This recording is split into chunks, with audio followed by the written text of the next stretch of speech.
Fala pessoal, me chamo Leonardo Veiga e aqui eu vou apresentar um método de Newton-Raphson generalizado. O método de Newton-Raphson generalizado é uma ferramenta para calcular sistemas não lineares de forma numérica e iterativa. Tá?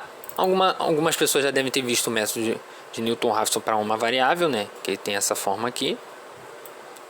Só que a gente vai ver agora o método de Newton-Raphson generalizado, ou seja, para um sistema linear, sistema não linear, aqui, dessa forma aqui. Então eu vou ter uma função aqui igual a zero, mas e se tiver um b aqui, só jogar para o outro lado, e aí a gente constrói uma função. Podemos montar uma função vetorial f de x, tal que f de x seja dessa forma aqui. A primeira função do lado esquerdo da primeira linha é a primeira componente de f e assim por diante, tá certo? A gente, para achar essa fórmula aqui, a gente aproximou f de x pela sua série de Taylor e cortou, truncou a série até a primeira derivada de f de x. A gente vai fazer a mesma coisa aqui para o método de Newton generalizado. A gente vai ter uma f de x aproximadamente igual a isso daqui, tá? Essa aproximação ela vai se tornar igual quando o x é igual a x0, que aqui vai cortar e a gente vai ter f de x0 igual f de x0 igual a f de x0.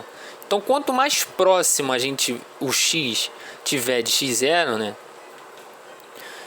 quanto menor for a diferença desses vetores, a norma da diferença desses vetores, mais próximo, melhor vai ser a aproximação, tá? Melhor vai ser essa aproximação aqui. Só que a gente tem que notar o seguinte: esse fzão linha de x0 aqui, ele não é, ele é um vetor, tá? Ele é esse vetor aqui.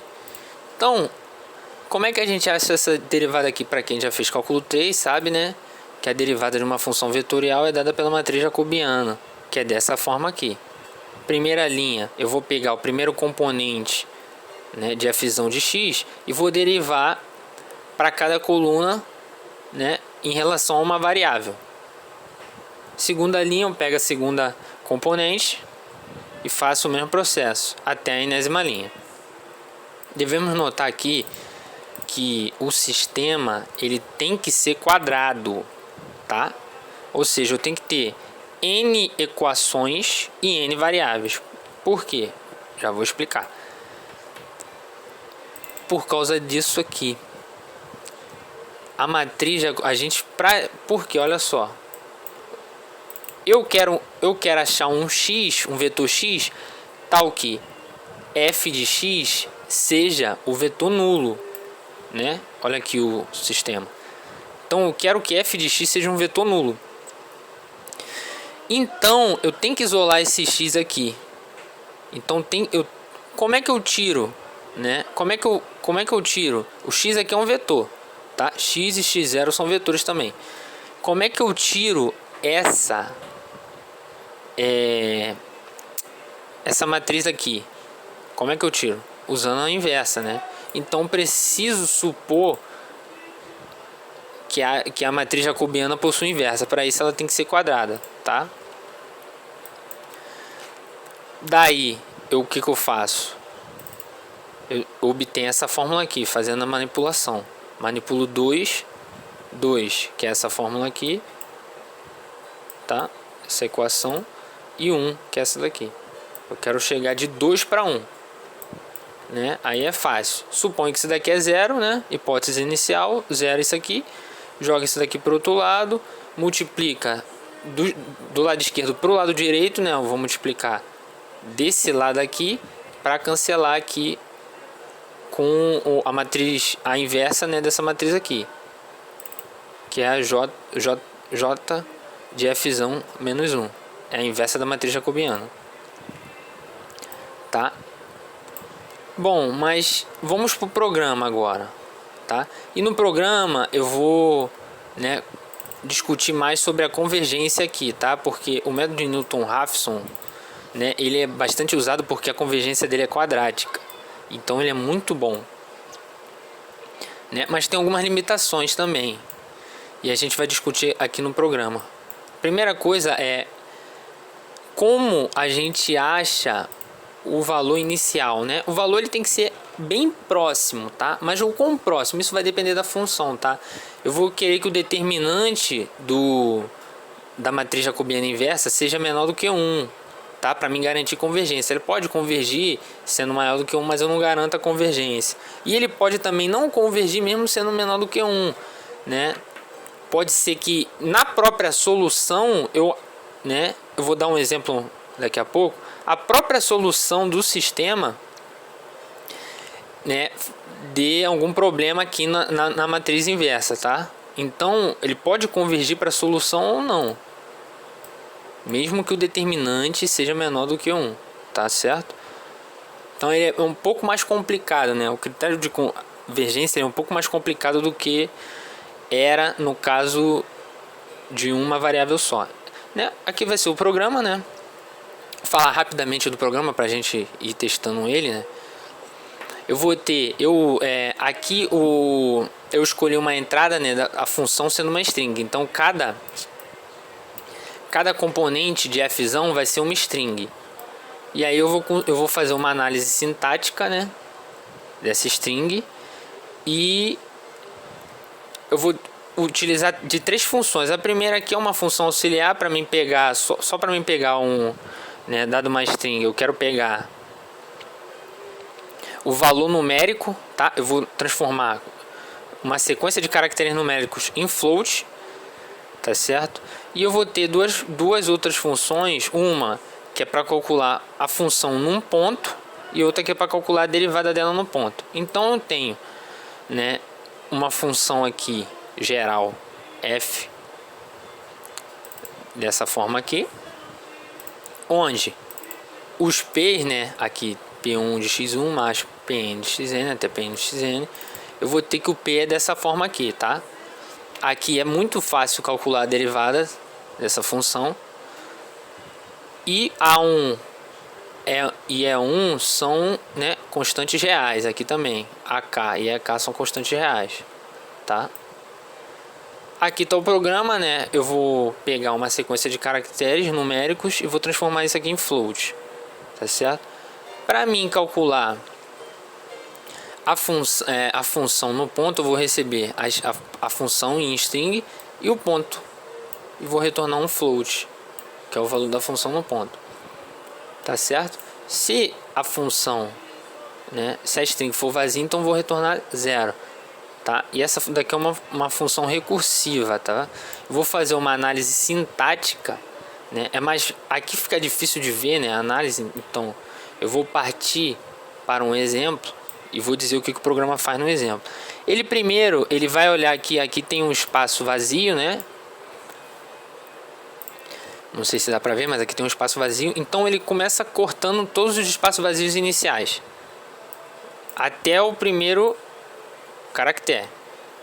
Então a entrada do programa vai ser, né, um vetor fzão com as componentes sendo essas strings aqui. E aí eu pego menos x1, eu vou analisar para ver se tem sinal negativo e tudo mais. E o formato de entrada seria esse daqui, tá? 4x2 elevado a 3 seria o que? F3, então seria isso aqui, né? 4x2 elevado a 3 seria isso aqui, 4x2 elevado a 3 mais x1, entendeu? Ou dessa forma que eu posso escrever também. E aí, aqui eu explico um pouco mais, né, algumas coisas que podem acontecer, mas eu vou ignorando esses sinais aqui, menos aqui dentro, tá, pessoal? Aqui dentro, no parênteses, eu só posso ter desse formato aqui, ou é um inteiro, ou é um float positivo, ou é um float negativo. Aqui eu só botei inteiro, mas pode ser um float também, tá? Pode ser um menos 2.1, que também vai. E aqui, né, eu tenho a última função, falei lá que tinha 3, né, mas aqui eu tenho uma que vai aplicar essas 3 funções, né, que é um Newton-Raphson generalizado. Então ele vai aplicar uma iteração, e aí eu faço um laço aqui embaixo de iterações. Aqui eu botei 25, né, e aqui o que eu faço? Eu vou construir o jacobiano, pego a inversa do jacobiano. A inversa precisa existir, senão tem um problema aí, né? E aqui, né, eu vou ter a entrada do Fzão, o ponto, né? E quantas iterações eu quero. Eu vou rodar aqui o programa rapidinho, só para mostrar uma coisa. Né, eu quero achar um ponto x1, x2, nesse caso xão, que faz com que fzão seja o vetor nulo, tá certo? Então o que eu vou fazer?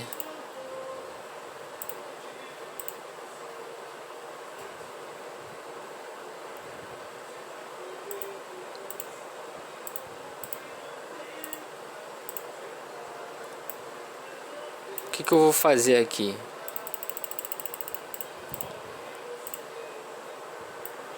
Eu vou aplicar aqui e a gente vê que o algoritmo ele retorna 1 e um número bem próximo de 0. Certo? O que acontece? 1 vai dar 2, 0. Aqui vai ser 2 menos 2, 0. E 1 com 0 aqui vai ser 1 menos 1, 0. Então aqui ele convergiu, né, para o ponto. Só que olha só que interessante, é que se eu colocar, né, menos 1 aqui, seria o mesmo, tá, pessoal? A solução do sistema é a mesma. Só que quando eu aplico o algoritmo, a solução do sistema é a mesma. Eu aplico o algoritmo e ele diz aqui, ó, a matriz jacobiana não possui inversa. O ponto inicial leva a uma indeterminação, ou seja, em algum momento, né, no código, a matriz jacobiana ela deixou de ter uma inversa em algum determinado ponto lá, né? E aí ele vai retornar o ponto onde estava, ele vai aplicando, né? E ele vai retornar o último ponto que a matriz jacobiana possui inversa. Nesse caso aqui foi o primeiro ponto, mas olha só, se você perceber aqui, né, você tem a mesma solução, tá? Para essa e para outra, para essa entrada e para outra, você tem a mesma solução. Só que aqui tem um problema, a matriz jacobiana ela não possui inversa, tá? Nesse ponto aqui.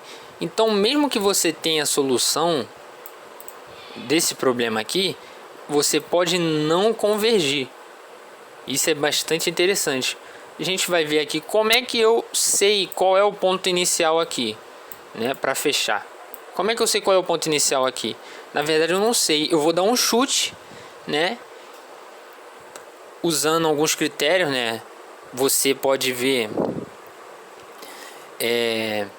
você pode jogar aqui nas funções e ver quanto mais próximo, e ver se ela está se aproximando do vetor nulo, ou você vai jogando aqui e vai tentando ver se converge. Tem um momento, pode ser que convirja ou não, tá? Mesmo que o determinante da matriz inversa, né, voltando aqui, mesmo que o determinante da matriz inversa seja menor do que 1, até mesmo se você colocar a própria solução, o sistema, o método ele pode não convergir. Então há uma grande limitação aí dessa matriz aqui. A matriz jacobiana inversa é um grande limitador. Ela pode nos ajudar em algumas determinadas funções, mas em outras não. Como é o caso aqui no Newton-Raphson, né? Onde você tem funções, né, cuja derivada num determinado ponto é zero, e aí se o método tá convergindo para a raiz, mas em algum momento a derivada ali é zero, né? Ele está chegando próximo da raiz, mas ele passa por talvez um ponto de inflexão, aí tem um problema. Entendeu? Então esse é um grande limitador do método de Newton-Raphson, mas, né, isso vai depender da análise da função. Então a gente tem que passar por uma análise da função para depois usar o algoritmo. Entendeu? E aqui são as referências, né? Eu vi aqui na página do Wikipedia, eu achei um artigo muito maneiro falando sobre critérios de convergência e mais algumas outras coisas aí de métodos numéricos. Tá bom? Valeu, obrigado, gente.